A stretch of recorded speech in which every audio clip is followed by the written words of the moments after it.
Hello everyone and welcome to a bit of a breaking news update, I guess. The Telegraph has posted some more details about the Disney Plus Doctor Who collaboration, I guess, revealing that it could be more than just distribution rights that Disney's funneling in, but in fact, a sort of co-production, with them financing a good chunk of it. But before we get into it, if you could do me a teeny tiny little favour and click that subscribe button, it'd be very much appreciated.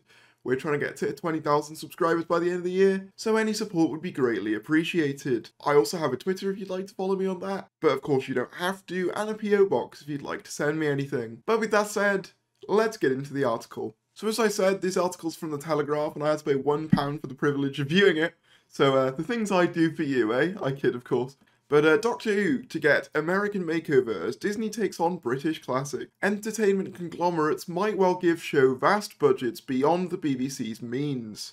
This is by Craig Simpson. Doctor Who is set to be regenerated by Disney as the US corporation is allowed to give the classic BBC show a Hollywood makeover. The series, which began in 1963, has grown a cult following, despite limited budgets, with the Time Lord's adversaries often mocked for their less than threatening appearance. But Disney is now poised to give the show blockbuster backing.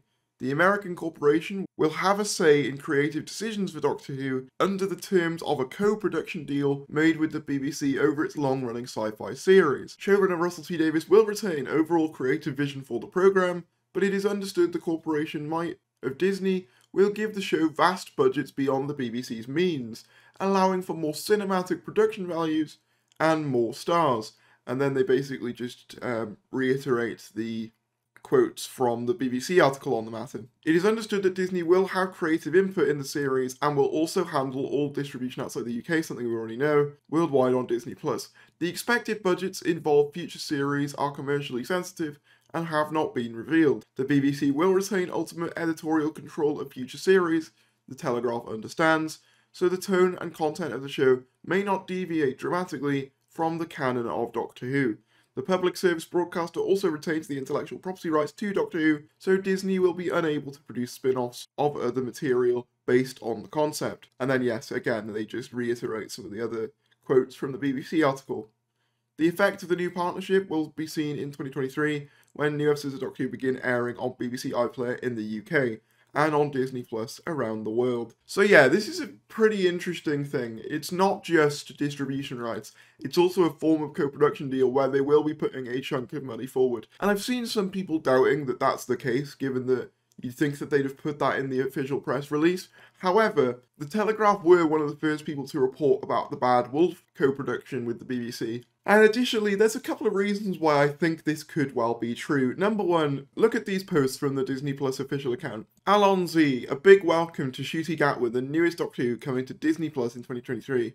They've got whole ass press release for Doctor Who coming to Disney Plus with all the big people there. They're rolling out the red carpet in the States for it. This isn't just, you know, a small deal. This isn't just, oh, we've decided to broadcast it. It's obvious that they have huge confidence about Doctor Who going forward. And whilst I have seen concerns if that Telegraph article is true, Russell is retaining full creative vision and BBC do have editorial control as well. So, as they said, it probably won't even deviate much from what we've seen already.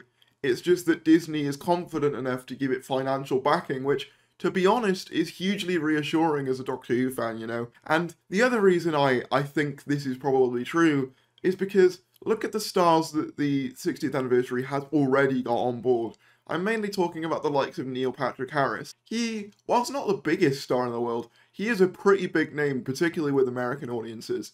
So we've already kind of seen that star power being utilised for Doctor Who's 60th anniversary, and I have no doubt that going into Series 14, we might see a few bigger names coming along. And I think what's interesting about this is that this isn't like a new concept for Doctor Who. Way back in the day, Chris Chibnall said that Doctor Who needs to compete with the Netflix generation. But the problem was, it never really had the financial backing to ever do that. Whereas now, they have the backing of arguably the biggest entertainment conglomerate in the world to really take Doctor Who further, and I think that's just hugely exciting. I think as well, even if you just look at the 60th filming with all the explosions and action set pieces, it's obvious that a lot of money's being put into this. So yeah, I just find it incredibly exciting. Ncuti Gatwa also stated at the BBC Disney Lunch in New York City, he said that he's seen the inside of his TARDIS and it's very nice and lovely.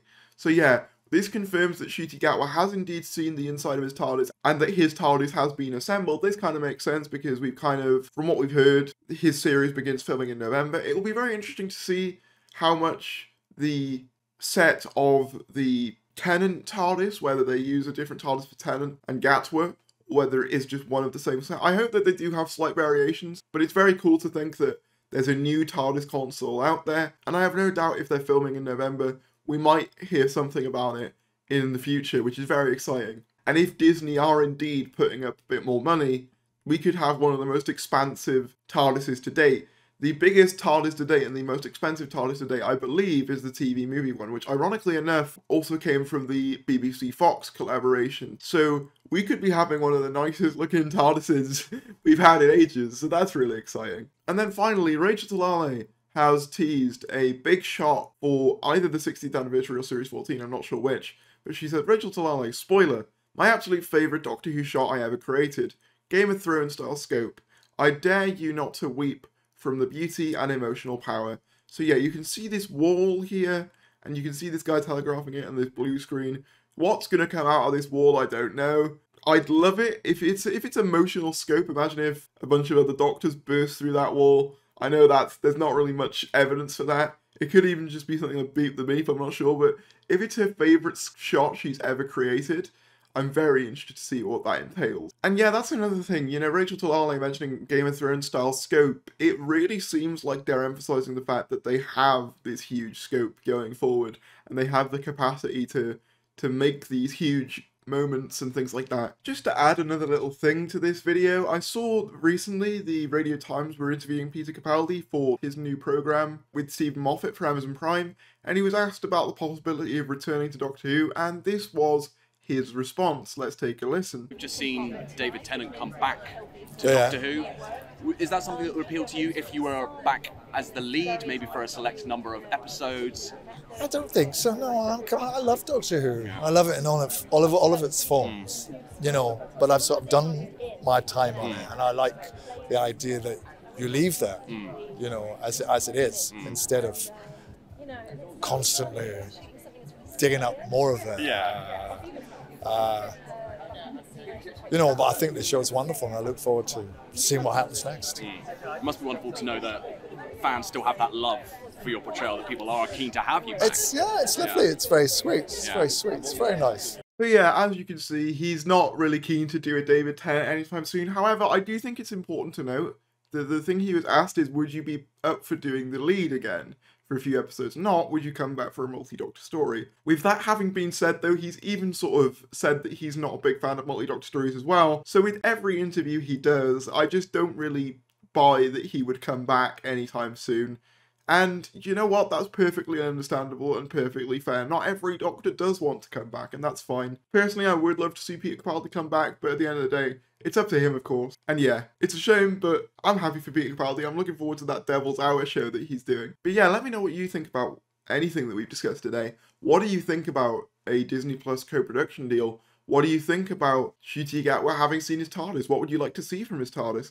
And what do you think this super special Rachel Talalay shot entails? Whatever your thoughts are, drop them down in the comments below. Let's talk about it. Like this video if you enjoyed, subscribe if you're new, and I will see you later.